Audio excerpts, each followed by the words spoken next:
Hi there, Dr. Brian here, talking to you today about toxicity. So how does it happen, why is it important, and what's the first step to eliminating toxicity? Stay around and I'll tell you in detail how toxicity affects your health. Now, toxicity is something you hear about a lot, and it's been around for a long time. So in my short life, I know from back in the 80s and 90s, Dr. Sandra Gabot became quite famous for the liver cleansing diet, and there was diet and also supplements that were focused on improving the efficiency of the liver at breaking things down so they can leave the body. So foods that we eat, things we take in, get into the blood, and then all the blood goes through the liver. And the liver, which is a very busy organ, one of the things it does is it breaks things down into smaller fractions so they can go out through other systems.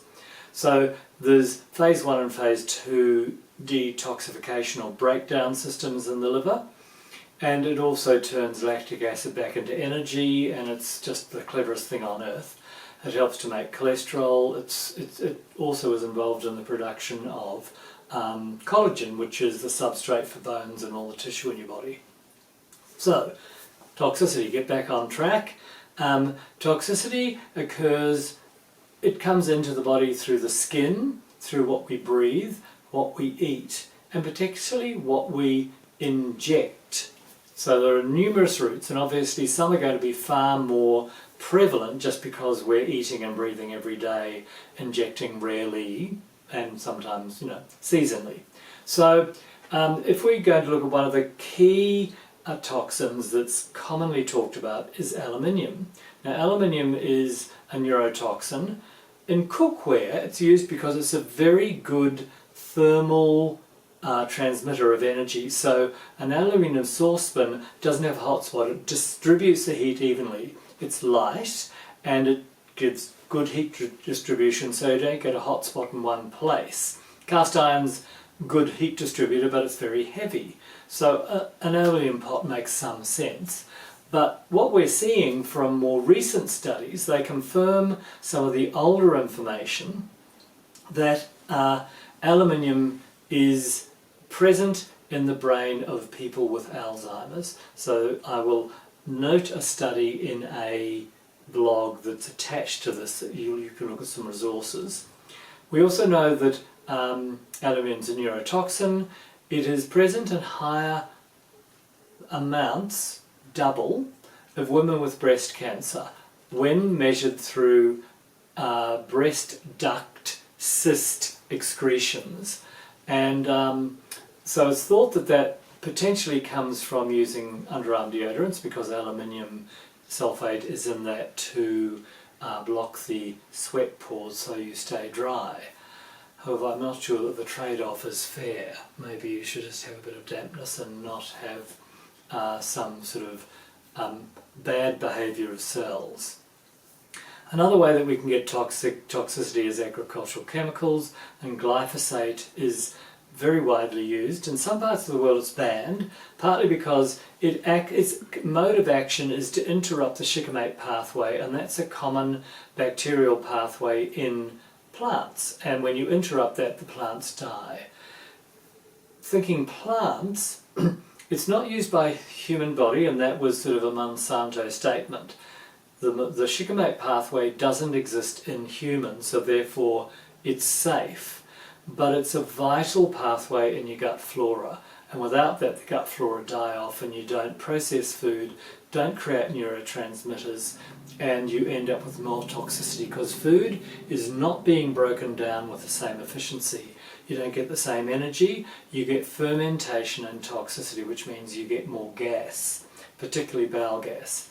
So all this build-up of undigested food, poorly broken down food, poorly eliminated particles creates toxicity. The body will park that in fat tissue to get rid of it until it's ready to deal with it. And that means that weight loss is difficult when you've got high toxicity. How do we address toxicity? The second half of the video probably will help us understand that.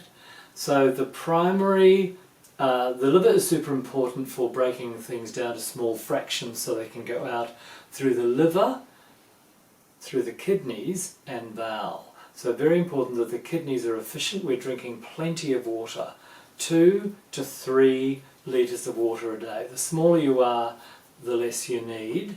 If you're highly active, it's a hot climate, you can add to that. The trick is in winter when we're not sweating, we're not feeling as thirsty, but we're often not as active, and we should eating often foods that might be stodgier and encourage us to put a bit of fat on. So the water is super important, and my understanding in the reading I've done is that toxicity creates an environment for cellular dysfunction, and that is the beginning of disease processes. So having all the right cellular environments, the workforce in place, is really important. So the key thing is drinking plenty of water and knowing that toxicity creates an environment for cellular ill health, which leads to ill health. So we will follow on with this. This is a 2-part clip in a 1-part story because of a flat battery. Okay.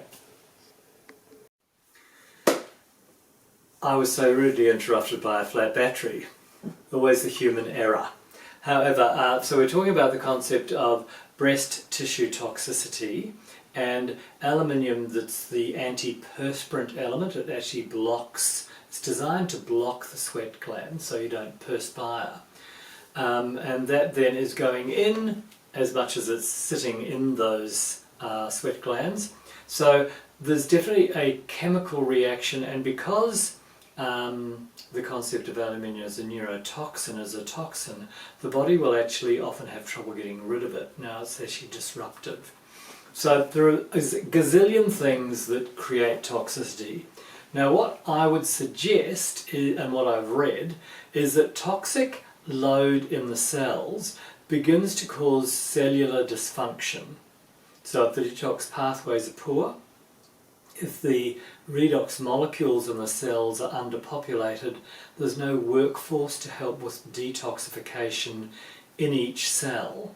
And normally what happens is the body will bundle up what it doesn't want in the cell, put it in a little vesicle, and a little protein or fat globule, and spit it out of the cell, where it'll be picked up by the lymphatic and the blood system for clearing from the body. So quite clever, quite intricate. So toxicity creates an environment for cellular dysfunction and ill health. So we live and die at a cell level, and if we have healthy cells, we tend to have a healthy body. And communication between the cells creates healthy organs, and communications between the organs to the brain creates healthy organ systems in a healthy body. So when we're looking at a body, we're looking to see what the efficiency is of detox pathways.